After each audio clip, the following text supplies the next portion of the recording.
Today I'll tell you how holding killer whales in captivity is a harmful problem to the mammals. On February 24th, 2010, couples and families were seated in the stadiums at SeaWorld in Orlando, Florida, for one of the most popular shows at the theme park, Believe. Unfortunately, many families participating in that day's event were eyewitnesses to an extremely traumatic tragedy at the SeaWorld theme park. It was reported by CNN News that the trainer Donna Brancho was grabbed by the mouth of Tilikum, the killer whale, and was thrown around the tank until she was dead. It was also reported that the trainer was showing the audience how Tilikum liked his belly to be rubbed. He then took off from the side of the tank, came back and picked her up from around the waist and began to violently shake her. Tourists and visitors were immediately evacuated from the Shamu stadiums, and the show was closed down for the rest of the day. Wild orcas, also known as killer whales, are not typically considered a threat to human beings.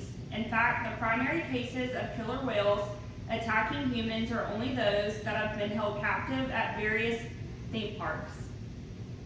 There are two main problems with keeping killer whales in captivity. Killer whales in captivity are being deprived of necessary items that are causing them to have shorter lifespans. According to underwatertimes.com, killer whales in the wild live on average between 30 and 50 years, while those living in captivity only live around 10 years.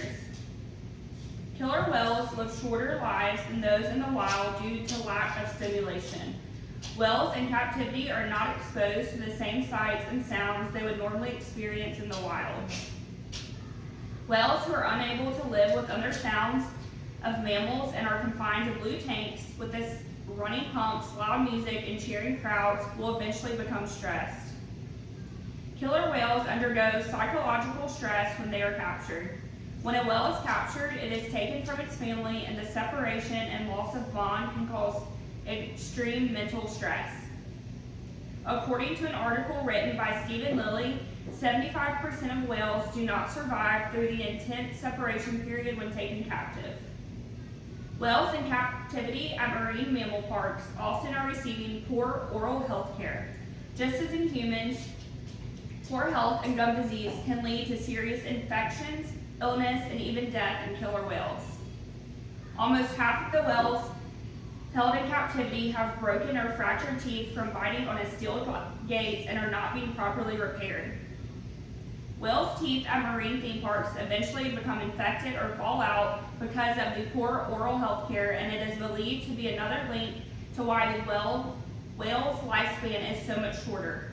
Holding killer whales captive will not only cause them a shorter lifespan, but it can also change their social behaviors as well. Holding killer whales in captivity can negatively change their social behaviors. The stress from the whales in captivity can cause stomach ulcers and pacing. Stomach ulcers are often found in whales in captivity due to the stressful lifestyle. Whales resort to pacing around the tank in circles to emulate the fast, strong feeling of a swim normally done in the wild, in an attempt to keep their dorsal fin upright. Without a strong, long-distance swim, a whale's dorsal fin becomes weakened and will eventually either look bent, curve to the side, or break off. Self-mutilation is another unordinary behavior that occurs with whales in captivity. Whales kept at marine mammal parks have been known to ram their heads into the sides of the tank in order to relieve stress. Aggression towards the whale's trainers is frequently seen with whales held in captivity and can make it very dangerous for trainers to work with them. Trainers at SeaWorld have noticed aggressive behaviors such as biting, grabbing, and forceful nudging from the whales occasionally, but are not allowed to speak about it. The whale Tilikum has been responsible for 3 deaths during this time in captivity.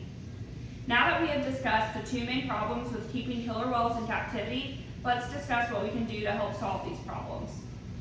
New laws have to be put in place to make it illegal to take killer whales captive and put them on display for the sole purpose of entertainment for others. The government would also need to enforce that marine amusement parks be prohibited from using live animals in shows for entertainment, and they would need to encourage the public to become educated about these creatures through other means. Once the whales have been released back into their natural habitat, marine theme parks could replace them with very popular and successful robotic-like creatures that could still educate visitors about the animals without subjecting them to a lifetime of captivity. In conclusion, I'm urging you to truly realize exactly what these great mammals are being forced to endure before choosing to go visit and support marine amusement parks such as SeaWorld. As thrilling an experience it may seem to see killer whales in shows or even to peer through the glass as they swim in their tank, the effects of captivity on killer whales can be truly devastating. We would serve both ourselves and the whales much more by studying them in the wild. It is only there that we can catch a glimpse of them in their true glory.